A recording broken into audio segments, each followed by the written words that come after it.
Comment vendre à travers une newsletter? J'invite dans cet épisode Johan Lopez, qui a créé sa newsletter Snowball sur les finances personnelles et qui a réussi à la monétiser. On va aborder avec Johan différents sujets. Pourquoi il est important de créer son personal branding sur les réseaux? Pourquoi également il est important de créer une communauté avant de créer un produit? Et pourquoi il a choisi le format newsletter? Et enfin, comment produire du contenu qui intéresse les gens et comment les convaincre grâce à la transparence. Suite à cet épisode, je vous invite bien entendu à vous abonner à sa newsletter snowball.io, mais aussi à celle des chroniques de la vente. D'ailleurs, dans la dernière édition des chroniques, je vous partage le playbook Les héros de la vente, qui regroupe l'ensemble des conseils entendus dans ce podcast. En parlant de podcast, je voulais aussi vous parler de 3 podcasts sur l'entreprise, la vente et le management. Celui de Flavie Prévost qui s'appelle Le Board, dans lequel je vais bientôt passer. Celui de Mathieu Poulain, System Sales, qui aborde notamment la vente à l'international.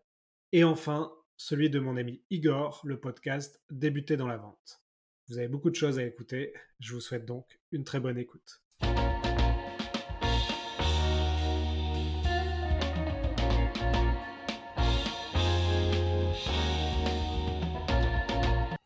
Bonjour à tous, bienvenue sur un nouvel épisode Les héros de la vente. Aujourd'hui, j'ai le plaisir d'accueillir Johan Lopez. Johan, bonjour. Salut Alexandre.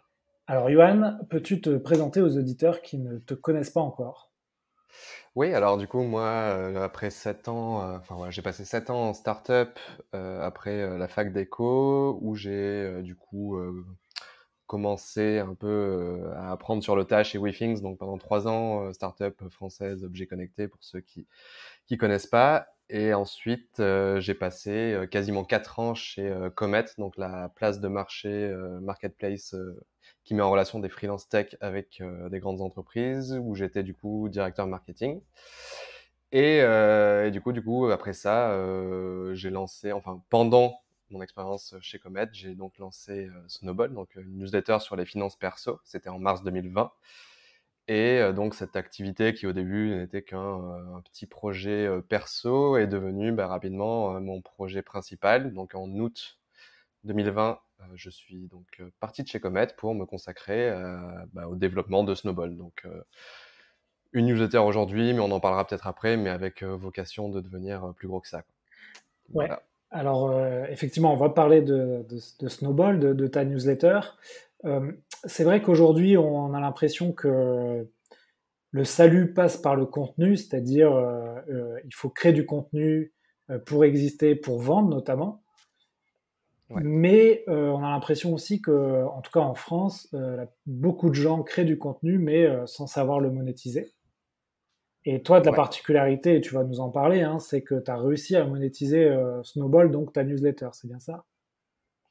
Tout à fait, ouais. Bah oui, c'est ça. Même si c'était pas forcément le plan au début, en fait, c'est comme tout. Je pense que quand tu vois que t'atteins un peu une sorte de, on va appeler ça caricatural, on va caricaturer, pardon, on va appeler ça une sorte de product market fit. Quand tu vois que voilà, tu crées du contenu qui plaît, qui apporte beaucoup de valeur, c'est sûrement à ce moment-là que tu réfléchis justement à monétiser. Et c'est ce qui s'est passé avec Snowball, ouais. Ouais. Donc, Donc j'ai monétisé rapidement, quoi, 2 mois après, même pas un mois et demi après, ouais.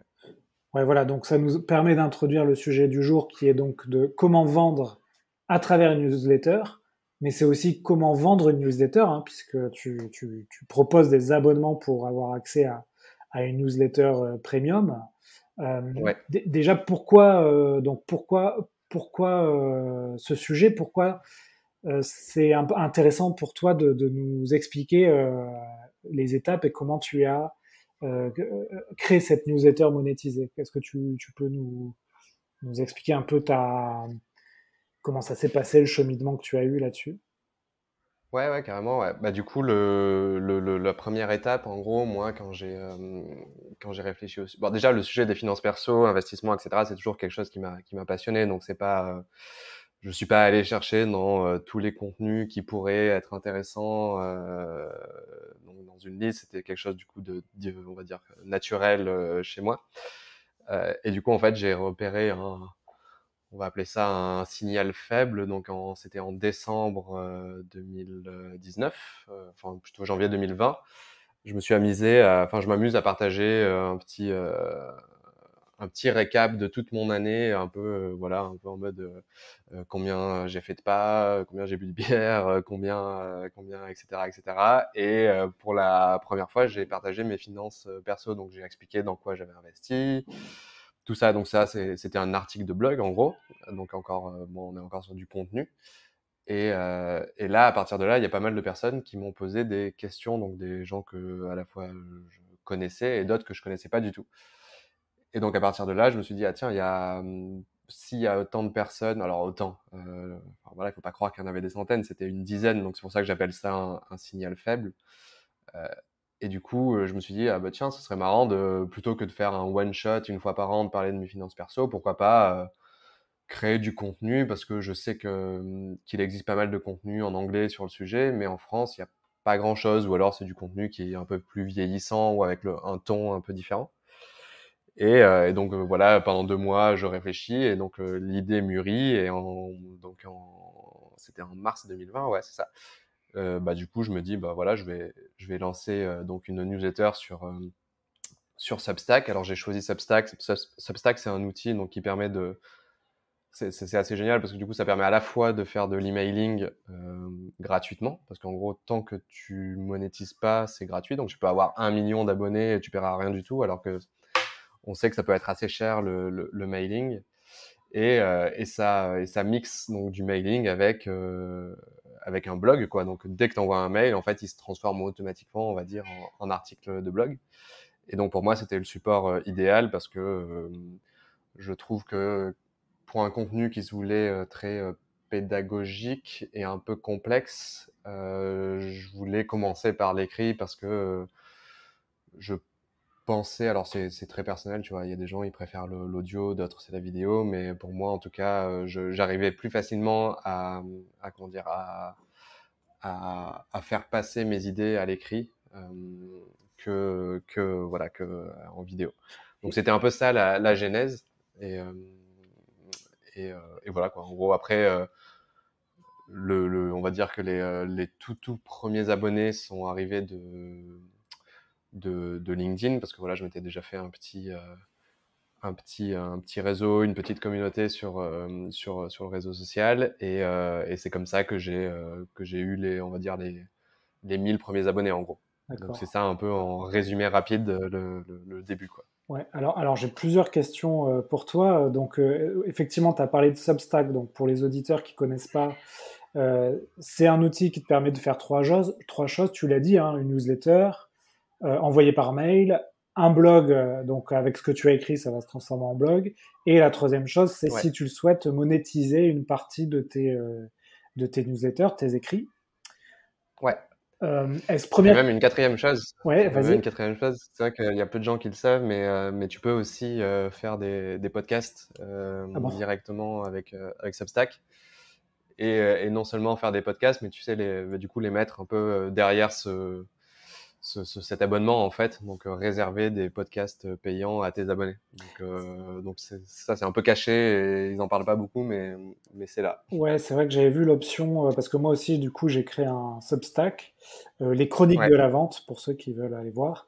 Et c'est vrai que j'avais vu l'option podcast, mais ça me semblait un peu...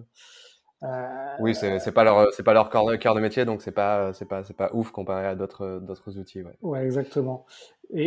Voilà, du coup, ma première question là-dessus, c'est est-ce que tu penses que quand tu veux donc créer un business autour du contenu, et on a fait un épisode par exemple sur TikTok avec Caroline Jurado que tu connais, est-ce que Mhm. la newsletter en France, c'est euh, c'est quelque chose qui est quand même plus compliqué que d'autres plateformes? On peut parler de, par exemple de YouTube, maintenant Twitch, donc TikTok. Qu'est-ce que tu en penses Ouais. là-dessus? Mm. Alors,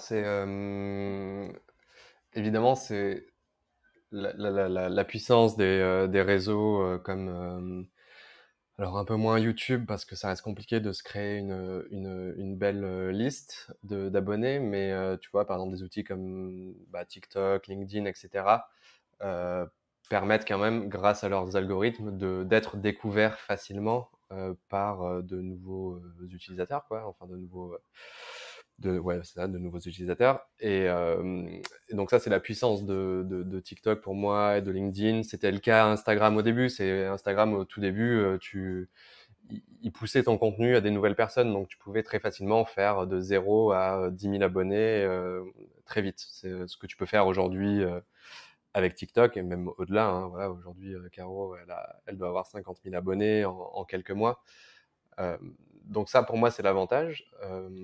Après, on va dire l'inconvénient, c'est que c'est potentiellement une cible, une audience un peu moins qualifiée, dans le sens où c'est peut-être pas forcément la cible que tu vas chercher parce que c'est pas toi qui maîtrise, on va dire, le flux vu que c'est l'algo des réseaux.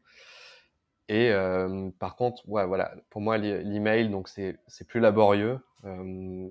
Et quoique, tu vois, tu peux très bien en fait allier deux stratégies en te disant, en fait, tu fais une chaîne TikTok qui va ramener sur ton Substack, c'est ce que fait, voilà, c'est exactement ce que fait Caroline, et donc ça te permet de faire grandir ta base de données email. Mais si tu fais que de l'email, le plus important et ce qui va faire grandir ta communauté, et c'est ce qui est le cas pour Snowball, c'est on va dire 90% la qualité du contenu qui va générer du bouche à oreille. Donc pour une personne qui se dit, OK, je me focalise à 100% sur la newsletter, je fais pas du YouTube, je fais pas de l'Insta, je fais pas de Twitter, TikTok, etc. Le canal d'acquisition numéro un, ça va être le bouche à oreille et qui va du coup être lié à la qualité du contenu. Donc il n'y a pas de recette magique pour faire grandir sa base d'abonnés. C'est essentiellement lié à ça, ouais. Après, voilà, tu vois, moi, je communique aussi sur LinkedIn, donc quand je communique sur LinkedIn, ça me génère, tu vois, une centaine d'abonnés à chaque fois, mais sur les 15 000, aujourd'hui, il doit y avoir 15 000, je pense qu'il y a 80, ouais, c'est ça, 90% qui sont venus du bouche à oreille. D'accord. Alors pour que les auditeurs comprennent un peu ton business model, aujourd'hui tu as 15 000 abonnés. Mhm. Est-ce que tu peux nous dire un peu Ouais, des données, par exemple, combien payent sur ces 15 000 abonnés? Qu'est-ce que ça représente ouais, en termes de chiffre d'affaires? Et je pense que ça va ouais. sans doute surprendre les auditeurs qu'on peut faire ça avec une newsletter, un envoi de mail. Ouais. Alors du coup, ouais, aujourd'hui, alors on n'est pas à 15 000 exactement, on doit être à 14 800 abonnés, mais bon, disons 15 000. Sur ces 15 000, il y en a 2 600 qui payent, à Ouais. peu près. On doit être à 2 598, un truc comme ça, là, que j'ai regardé ce matin. Et donc, alors, si tu fais un chiffre d'affaires annuel, donc revenu annuel, on est à 160 000. Donc, pareil, hein, on doit être à 159 000 et quelques.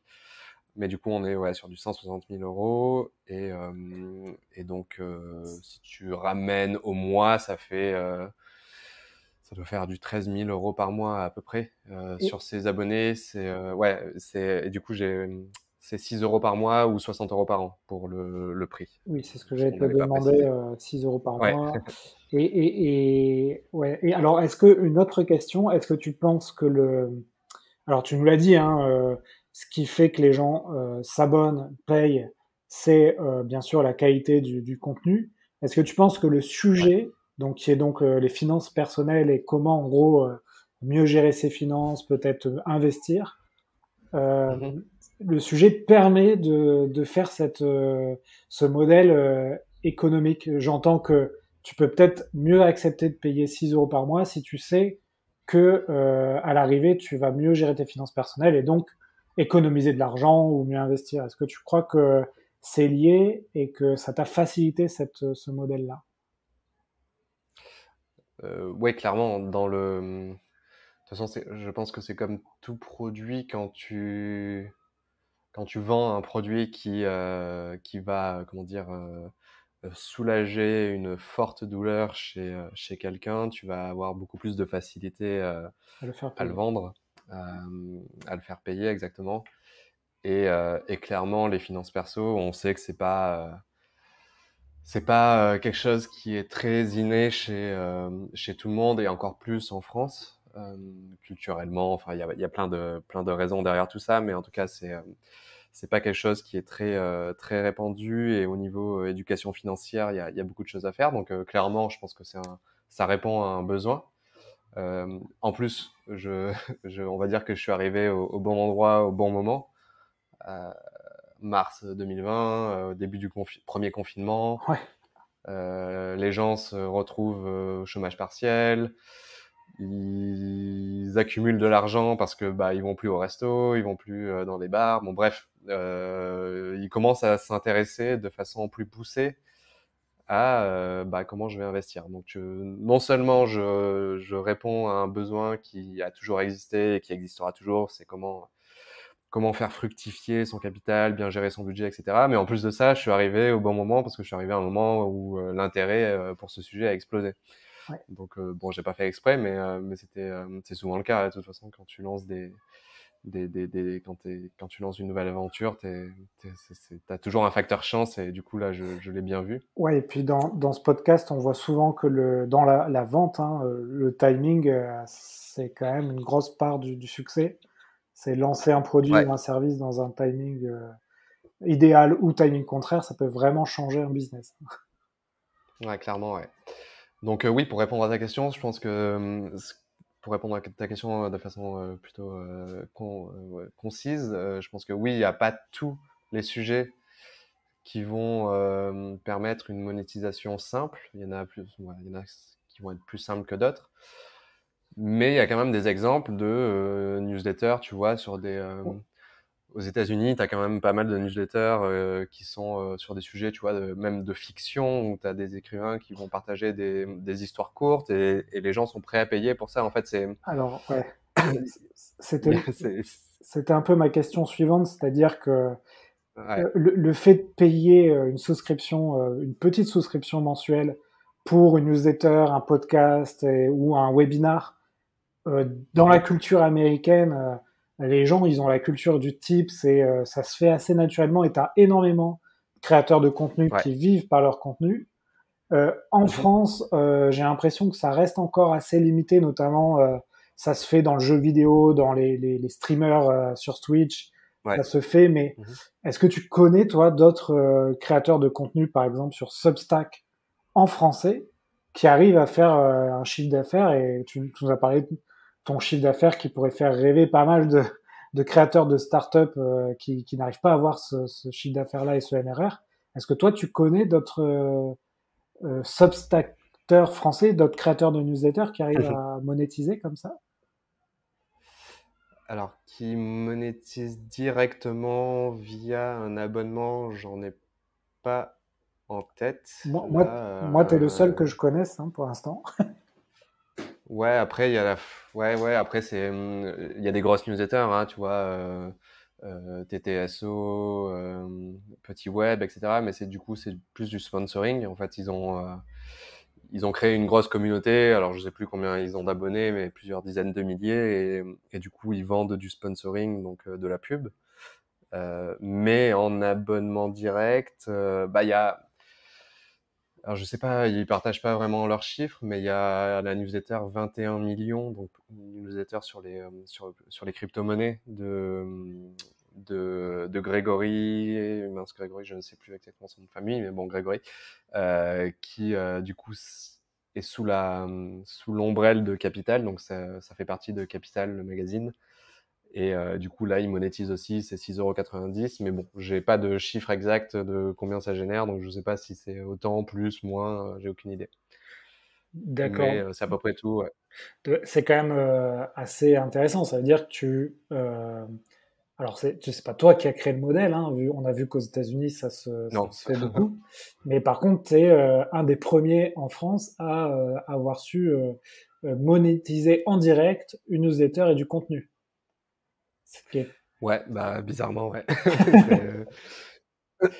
C'est, ouais, après, je pense qu'il en existe sûrement d'autres, hein, mais je pense qu'ils sont plus, je pense qu'il en existe pas mal dans plutôt alors pas des B2B, mais sur tu vois, des niches, des expertises plutôt dans l'industrie où il va y avoir des newsletters sur, je sais pas moi, l'industrie du pétrole avec un mec qui est plutôt expert sur tel sujet. Donc ça, je sais il en existe, mais tu vois, on est sur des très très gros abonnements. Tu vois, ça peut être du 1 000 € par mois et c'est plus de la recherche. Et souvent, c'est des équipes, c'est pas forcément une seule personne.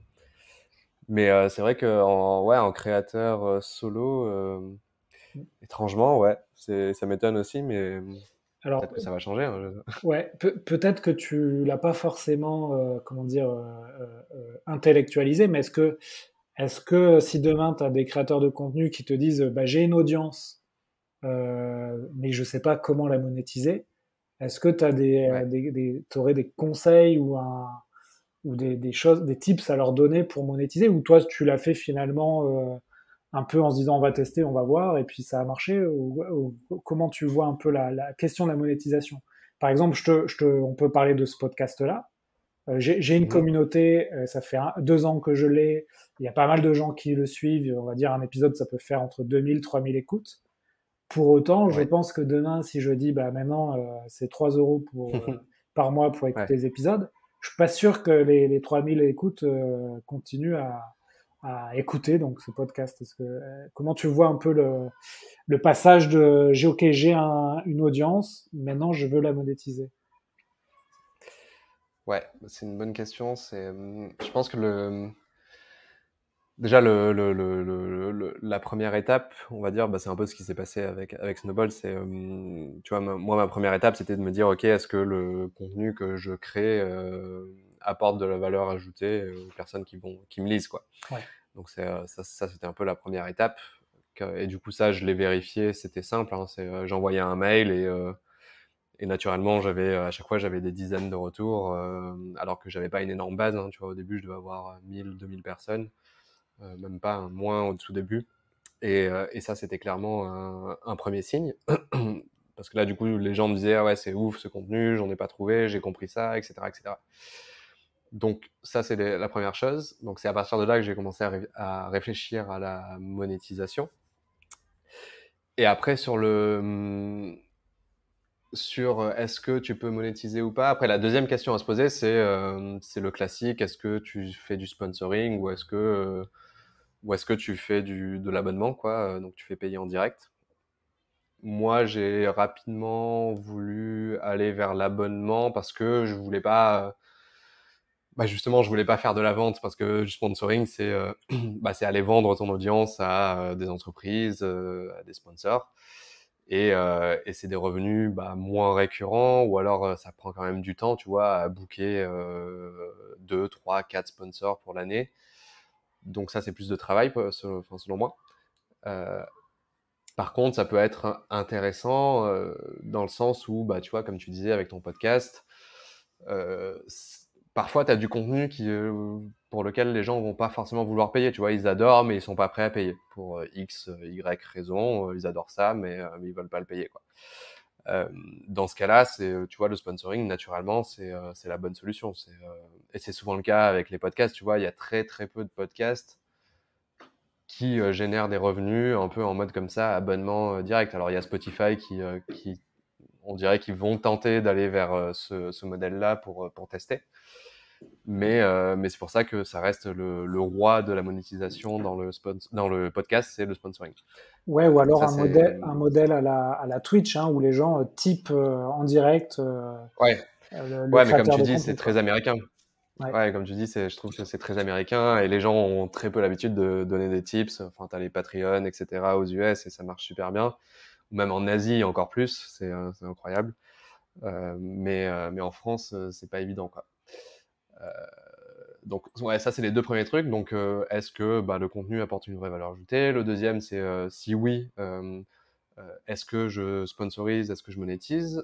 Donc, moi, avant de lancer la version premium payante, du coup, j'ai interrogé un peu la communauté en leur disant, ben voilà, pour la version payante, je compte vous proposer ce contenu supplémentaire, une communauté, etc. Est-ce que vous seriez prêt à payer? Tu vois, tu fais une mini étude de ton micro marché, quoi. Et donc là, tu vois, il y a 90% des gens qui m'ont dit qu'ils seraient prêts à payer. Donc Ouais. il y avait clairement une vraie volonté de payer.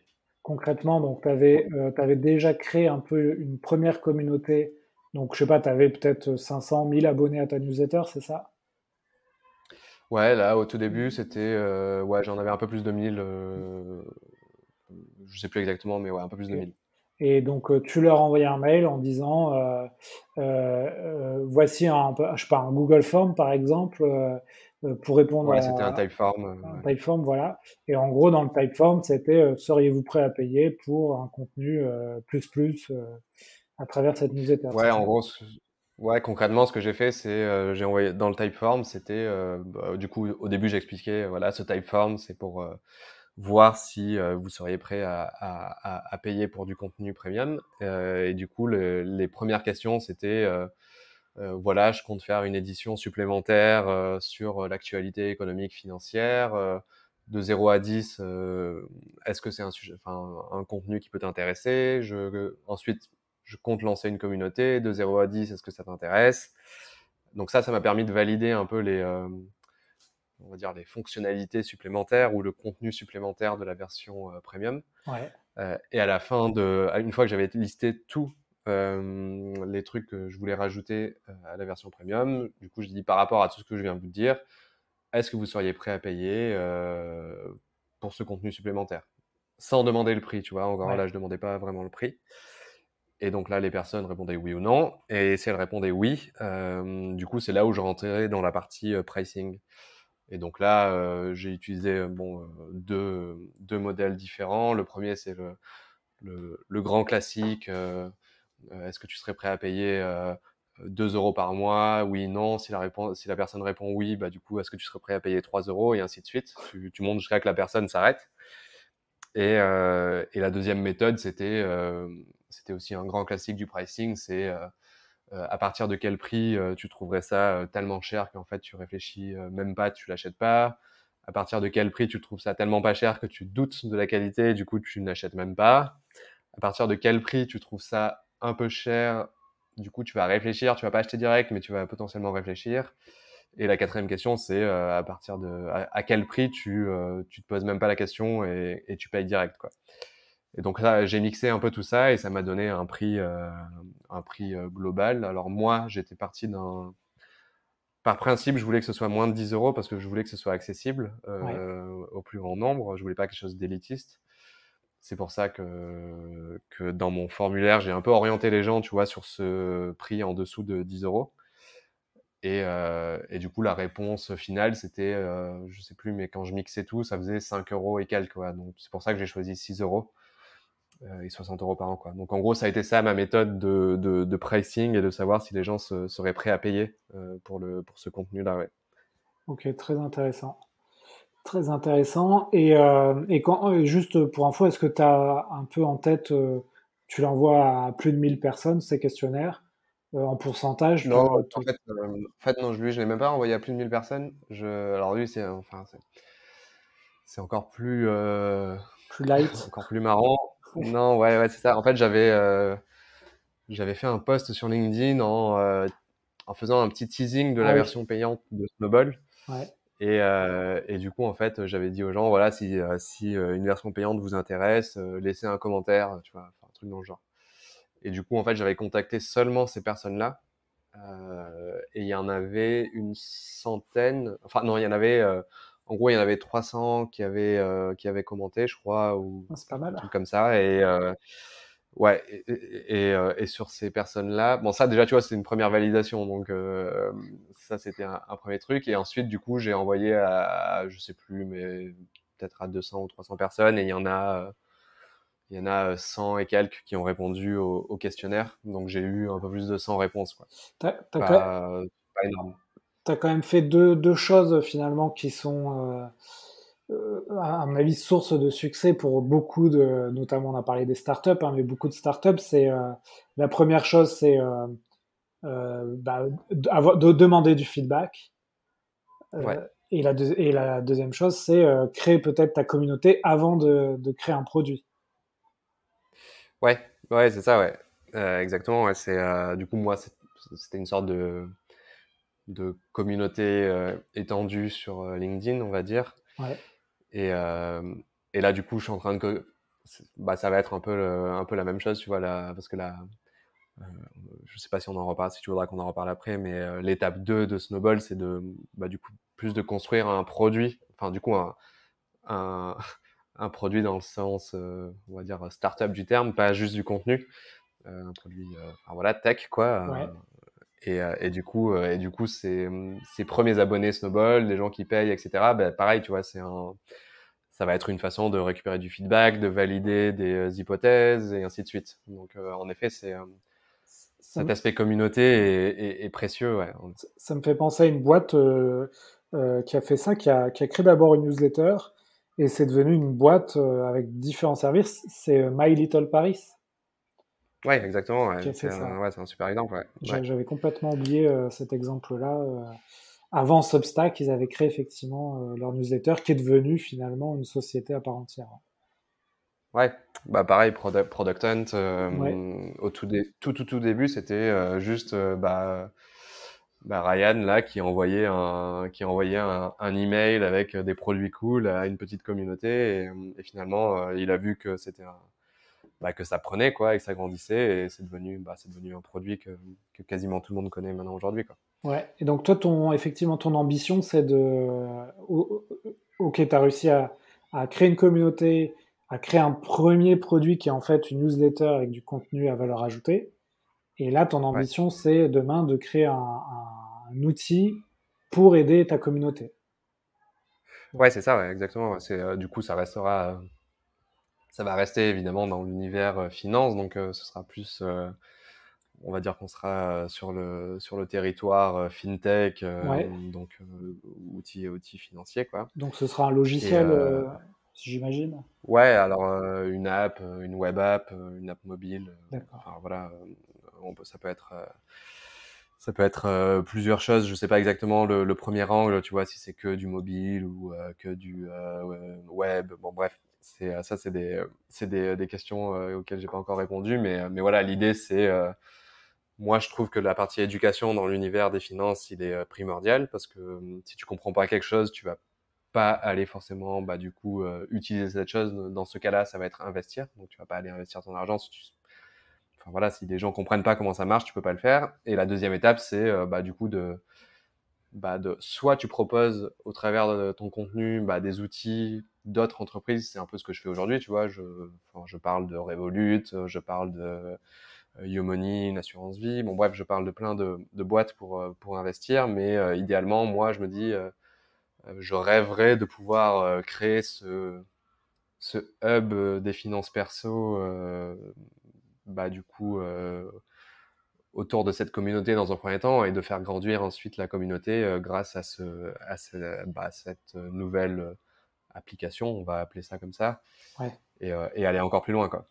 Ouais. C'est vrai que aujourd'hui, tu as de plus en plus de contenu sur les finances personnelles. Et quand tu prends, moi je suis par exemple ta newsletter, le podcast de Mathieu Stéphanie, La Martingale, Ouais. et par exemple la chaîne TikTok de Caroline, tu Mhm. as, vraiment de quoi te lancer en fait dans une meilleure gestion de tes finances personnelles. Et demain, effectivement, je pense que vont apparaître des outils tech, donc les plateformes, hein, pour là aussi, au-delà du contenu et de l'information, gérer au plus près de tes finances personnelles, mais tu vas pouvoir gérer ton portefeuille de crypto à droite, ton portefeuille d'actions à gauche, ton immobilier, investir sur différentes places de Exactement. marché. Et ça, à mon avis, ça va arriver très vite et c'est un avenir très proche, ouais. Ouais. Ouais, en plus, enfin voilà, il y a de plus en plus d'opportunités grâce enfin, voilà, aux nouvelles technologies, aux cryptos.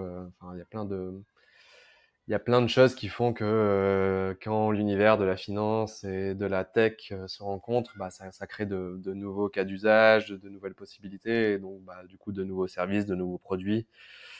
Donc voilà, les gens, il y a eu une première vague de néobanques. Les gens commencent à avoir confiance en d'autres choses que leurs banques traditionnelles.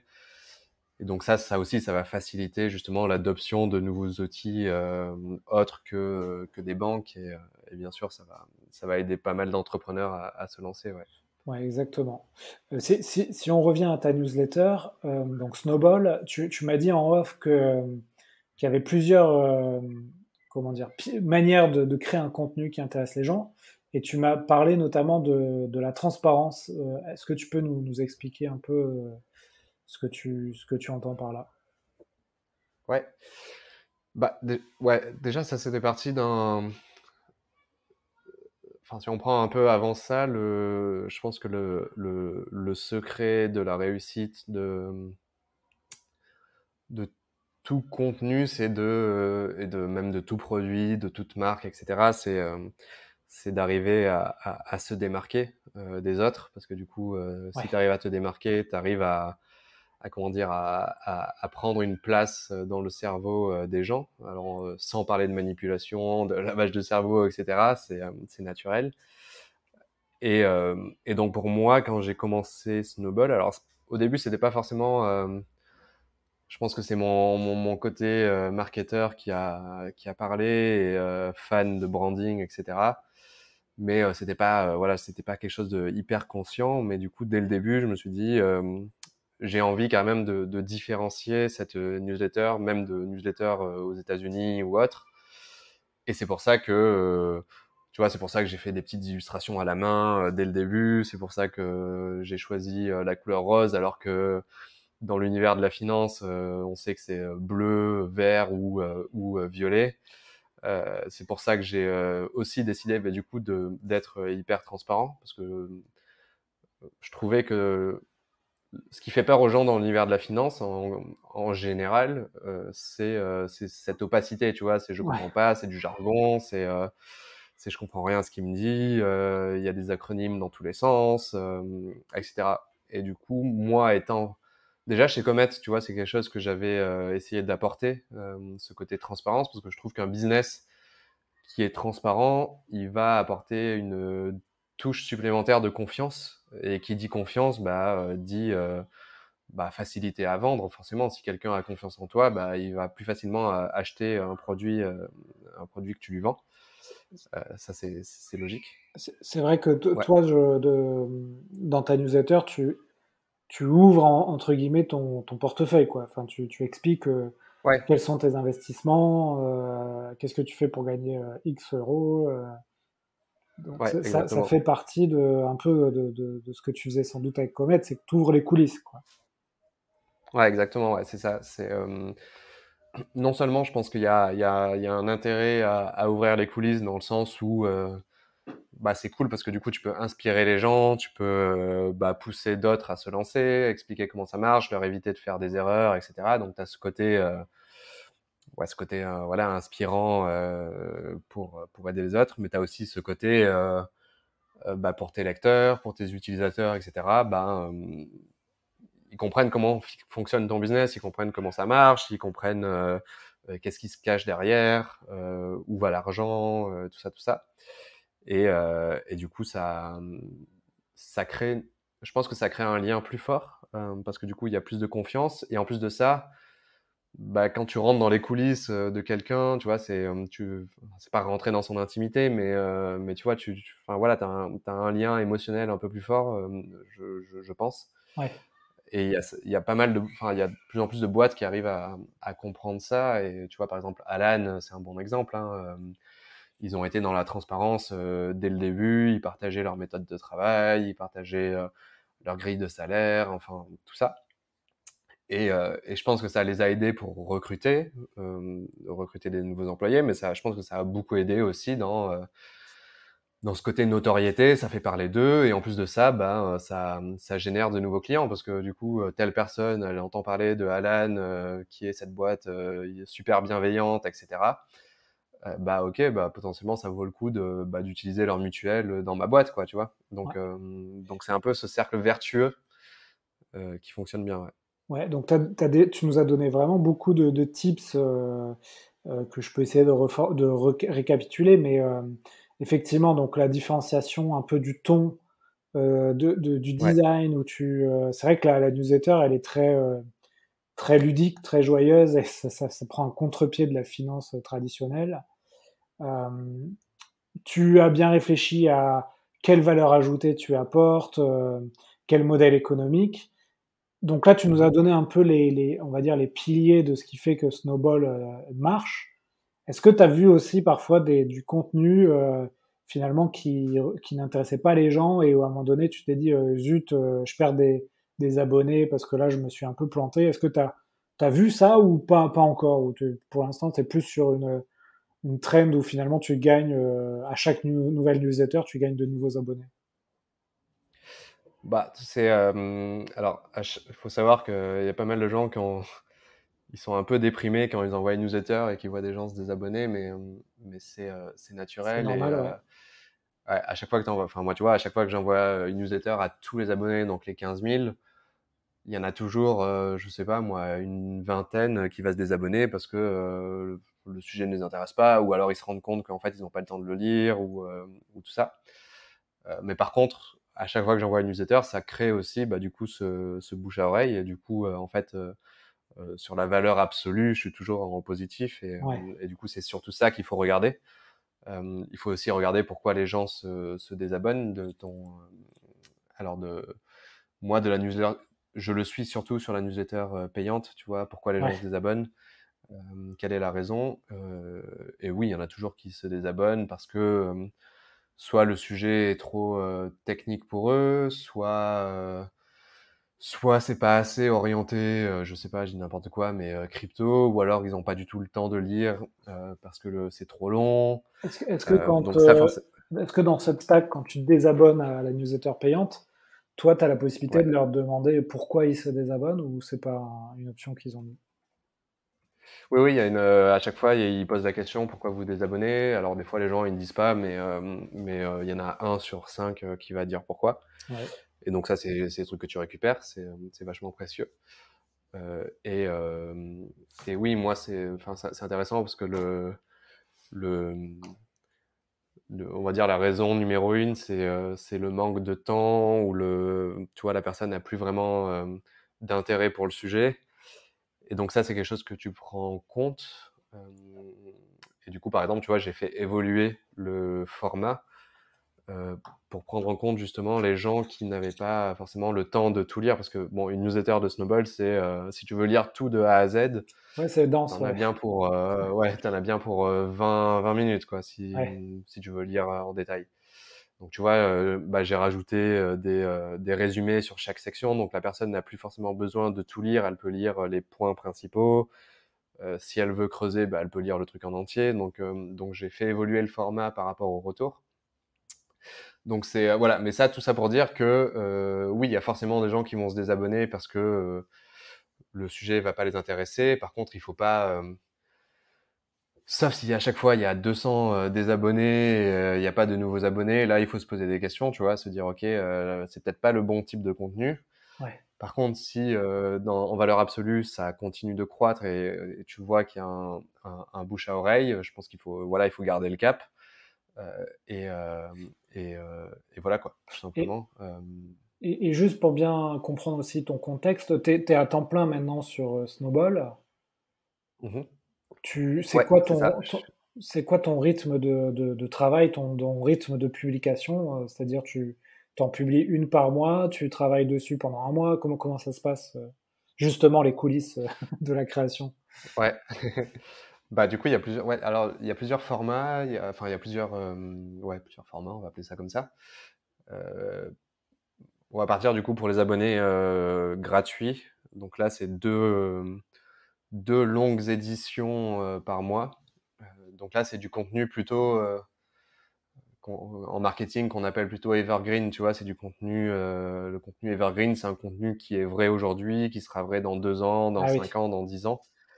C'est vraiment, voilà, c'est pas lié, pas trop lié à l'actualité. C'est vraiment, et là du coup c'est plus en mode des guides ou des introductions à certains sujets, ou des trucs à, quand même à très forte valeur ajoutée. C'est un peu contre-intuitif, mais en général tu mets en gratuit le contenu qui oui, d'actualité. potentiellement peut apporter le plus de valeur.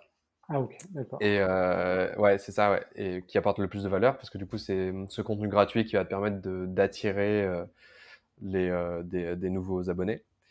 Donc ça, il y en a 2 par mois, et ça, on va dire, ça me prend ouais, 4-5 heures à rédiger à peu près par newsletter.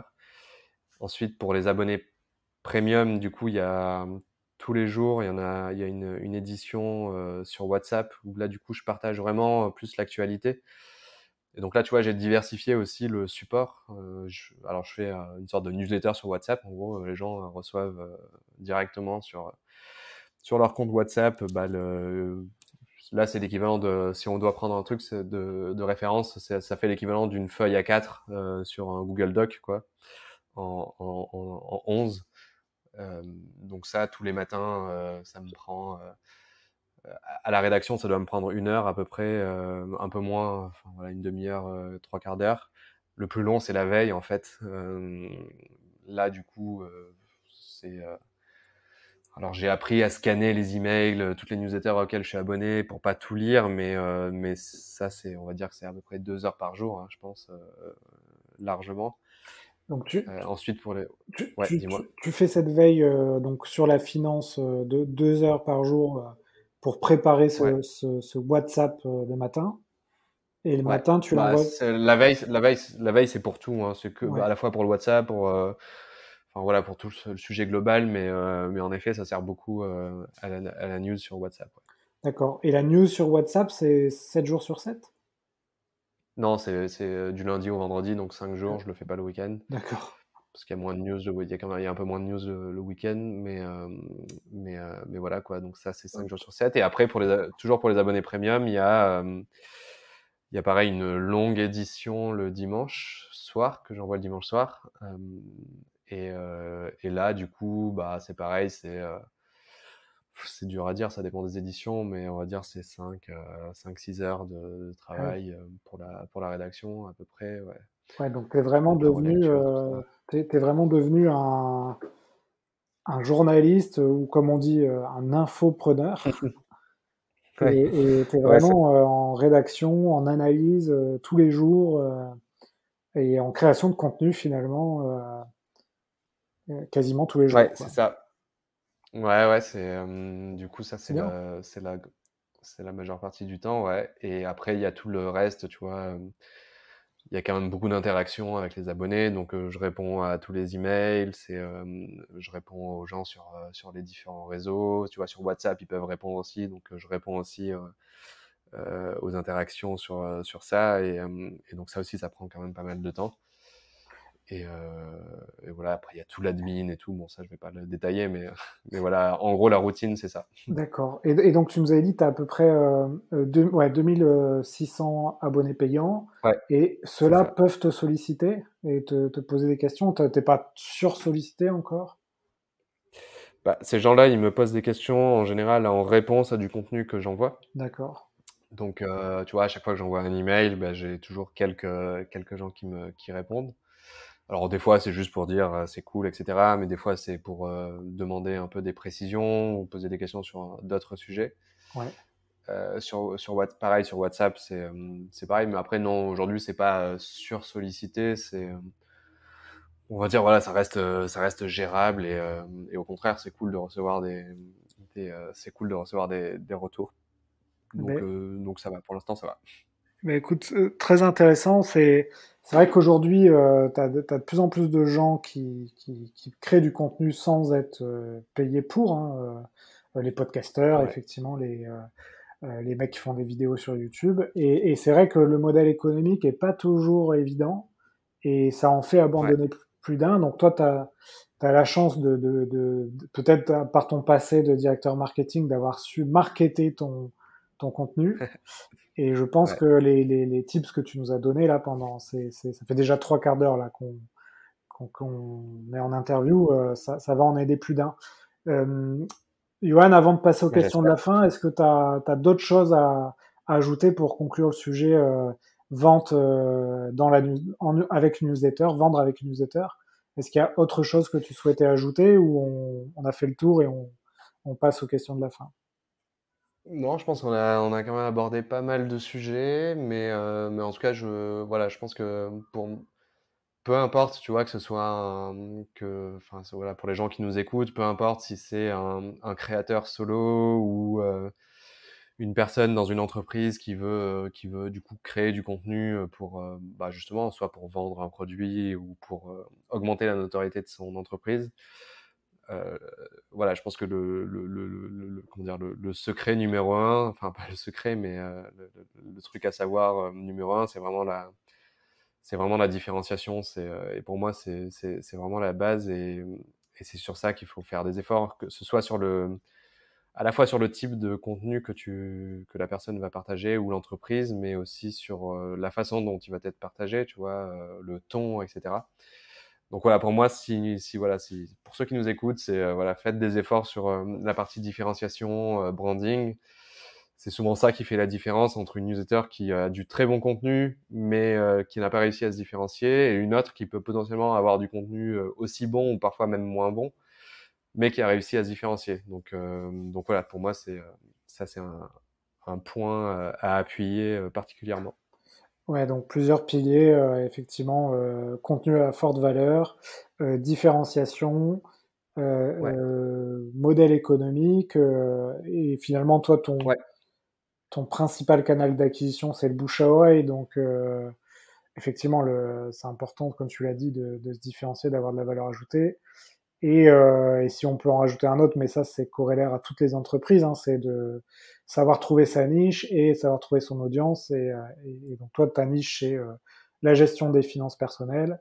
Et ton audience, tiens, on mhm. n'en a pas trop parlé, ton audience, mais j'imagine que c'est assez large. C'est un sujet, finalement, qui touche Ouais, mais beaucoup de monde. ça, ouais, ça touche tout le monde, mais on va dire que l'audience Payante, historique, ça a peut-être. été ouais, ou les payants, enfin tous en fait, parce que c'est à peu près la même audience. Même sur les réseaux, j'ai regardé, c'est pareil. C'est essentiellement les 25-35 ans, parce que du coup, c'est les gens qui commencent à gagner pas mal leur vie, les premiers jobs ou les deuxièmes jobs, on commence à avoir de l'épargne, donc on commence à s'intéresser à ça. Ouais. Et là, l'objectif, c'est d'essayer d'étendre un peu cette audience, parce que c'est pour ça d'ailleurs, tu vois, que on parlait du modèle économique, mais tu vois, je l'ai rendu, j'ai rendu la version premium gratuite pour les étudiants, parce que justement, je trouve que c'est important d'aller toucher aussi cette audience, euh, parce que plus tôt on commence dans cet univers, plus tôt on comprend, mieux c'est. Ouais. Et donc, je commence à avoir de plus en plus d'étudiants qui s'abonnent, donc ça c'est cool. Et pareil, ça reste un sujet très masculin, donc c'est essentiellement des mecs. Et là, pareil, tu vois, alors ça c'est très historique, hein. Voilà, il y a encore pas si longtemps, c'était l'homme qui gérait les finances, et donc c'est quelque chose qui perdure malheureusement. Mais du coup, tu vois, c'est des nouvelles audiences que j'ai envie d'aller chercher par la suite, quoi. Mais c'est vrai qu'au début, c'est bien de se focaliser sur une audience, et petit à petit, on étend à partir de là, ouais. On va écoute, très bien, très intéressant. Ah, de ton côté, il y a un chat, de mon côté, il y a un téléphone. Attends, je vais raccrocher. Hop Vas-y, là. vas-y. Oh, comme ça, vous avez les coulisses du podcast. C'est ça. Donc, Johan, écoute, on va arriver bientôt à 1 heure du podcast, donc je vais vraiment passer aux questions de la fin. Je vais te les poser assez rapidement. Je les pose à tous les invités. Et ben, Ok. décidément, décidément. Donc, première question, est-ce que tu as du contenu sur la vente que tu pourrais conseiller aux auditeurs ou sur l'entrepreneuriat? Alors ouais, je dirais, sur la alors ouais, on va dire c'est l'entrepreneuriat, la vente, le marketing, il est assez vaste, ce livre. Mais mince, putain, je ouais, c'est ça. C'est You Are a Message. Donc vous êtes un message. Je sais pas s'il a été traduit, mais c'est un livre qui se lit super vite. C'est vraiment souvent des petits paragraphes ou des idées ou des trucs vraiment très brefs. Donc en 1 heure et demie, je pense il est lu. Et je trouve ce livre assez exceptionnel, parce que il balaye plein de sujets liés à l'entrepreneuriat, comme je disais. Et donc voilà, donc c'est le professeur Wolf. Et voilà, on peut l'acheter Professeur sur Wolf, Amazon. et tu dis Et c'est c'est you Are a You Message? Are a Message. Ouais, Ok, c'est ça, ouais. Ok, Et donc je celui-là, il est connaissais vraiment pas. cool et ouais, il est vraiment très bien. Ouais. Après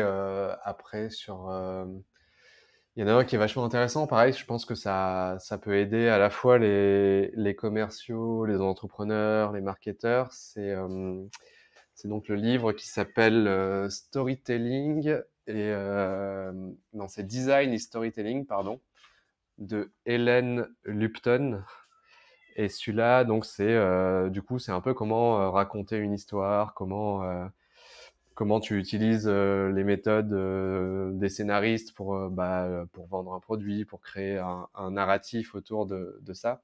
Et il est vraiment pas mal aussi, bien illustré, et il se lit facilement aussi. Donc Ok, voilà. super. Ok, très bien. Est-ce que toi, tu as des routines dans ta vie ou des outils que tu utilises pour être efficace dans ta vie professionnelle? Bah, j'utilise beaucoup, c'est un truc tout simple, mais j'utilise beaucoup l'application Notes Ouais, de Apple. Parce que, alors j'utilise Notion aussi je pense que tout le monde connaît Notion maintenant. J'utilise beaucoup Notion pour le contenu, tu vois, c'est une sorte de base de données, enfin de connaissances quand j'ai envie de stocker des trucs. Mais Notes, je l'utilise quotidien. Par exemple, tu vois, mes newsletters sur WhatsApp, je les prépare toutes sur Notes parce qu'en vrai, en fait, c'est assez magique parce que c'est accessible instantanément à la fois sur mon Mac, sur mon sur mon iPhone. Et alors Notion c'est cool, mais tu vois, il y a toujours un temps d'accès, il faut aller naviguer et tout, c'est un peu plus galère. Donc c'est vraiment ce que j'utilise le plus, je pense, au quotidien, c'est tout simplement Notes. Et des fois, faut pas chercher à compliquer les choses, et parfois l'outil le plus simple fonctionne plutôt bien. Donc voilà, moi c'est ça que j'utilise beaucoup. Et sinon l'autre que je pourrais pas m'en passer aujourd'hui, c'est Superhuman. Je pense que s'il y a pas mal de commerciaux qui nous écoutent, mais qui sont beaucoup dans leurs emails, mais c'est plutôt, ouais, on va dire que c'est plutôt pour les entrepreneurs, parce que les commerciaux, il y a pas mal, c'est souvent le CRM qui rentre en jeu, donc il n'y a pas vraiment d'intégration. Mais Superhuman, en gros, c'est sa boîte mail sous stéroïde, quoi. Avec plein de raccourcis, c'est hyper rapide. Enfin, bref, pour moi, c'est parfait. écoute, je connaissais Donc, pas Superhuman, donc Human, pardon, je vais aller voir ça. ouais, c'est vraiment top, ouais. Un peu cher, mais en vrai, ça me fait gagner tellement de temps que je suis prêt à le payer. Ouais. Ok, bah écoute, très bon outil, je vais aller voir ça rapidement. Alors, je pose normalement à tous les invités, c'est quoi la meilleure vente de ta carrière, mais bon, t'as pas vraiment un passif de vendeur, t'étais plutôt dans le marketing. Donc, je peux te poser une Ouais. autre question, à moins que tu as envie de nous raconter une vente intéressante, mais c'est une question que je voulais poser en plus dans ma liste de questions de la fin, c'est pour toi le vendeur de demain, c'est-à-dire dans 5, 10 ans, il ressemblera Mhm. à quoi à ton avis? C'est une excellente question. Je pense que j'en parlais justement avec une amie dernièrement, où il y a pas mal de personnes critiquent un peu la nouvelle génération, la génération Z, qui passe beaucoup de temps sur TikTok, sur Snap, etc. Mais je trouve que tous ces jeunes là, ils sont en train d'apprendre un truc remarquable. Ils apprennent justement à créer du contenu, et souvent à créer du contenu qui marche, quoi. Donc souvent du contenu viral même. Donc je pense que le vendeur de demain, ça va être quelqu'un qui va réussir quand même à, comment dire, à réussir à se créer une communauté. Alors c'est déjà le cas aujourd'hui, hein. Enfin, souvent les meilleurs vendeurs, c'est des gens qui ont un très bon réseau et autres. Sauf que là, je pense que du coup, il y a ce côté personal branding qu'il faut développer, et qu'il va falloir développer de plus en plus. Parce que les canaux de vente, je pense qu'ils vont aussi évoluer. Ce sera beaucoup sur les réseaux sociaux, à travers d'autres types de contenus, justement.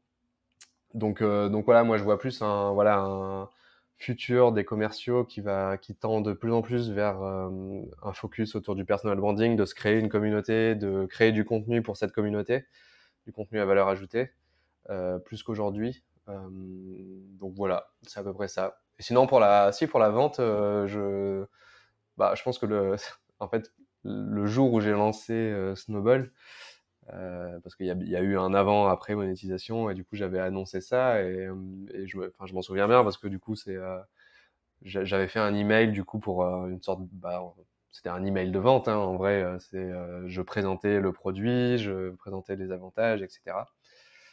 Que j'avais envoyé, je sais plus à combien de personnes, mais aux alentours de 1500, je crois. Et, euh, et donc ça, je me souviens, c'était le 14 février, c'était le jour de la Saint-Valentin. Ouais. Euh, je crois que c'était... Non, pardon, c'était pas le 14 février. Le 14 février, c'était mon premier email, c'était le 28 avril, un truc comme ça. Et du coup, ce premier jour, j'ai fait... les ventes de Snowball sont passées de 0 à plus de 10 000 euros dans la soirée, quoi. Donc pour moi, c'était la première fois, non seulement que je vendais un produit, et c'était pas une toute petite somme. Donc voilà, un email voilà, a fait passer de 0 à 10 000 voilà, en quelques heures, quoi, même pas. Ouais, Donc c'est une belle vente. c'était assez cool. Donc voilà. Après, il y en aura peut-être des plus grosses, mais pour l'instant, c'est ça là. Bah écoute, ok, merci pour ce retour d'expérience. Dernière question, et puis je te laisse profiter de ta fin de journée. Euh, Si tu pouvais inviter quelqu'un sur ce podcast, tu inviterais qui?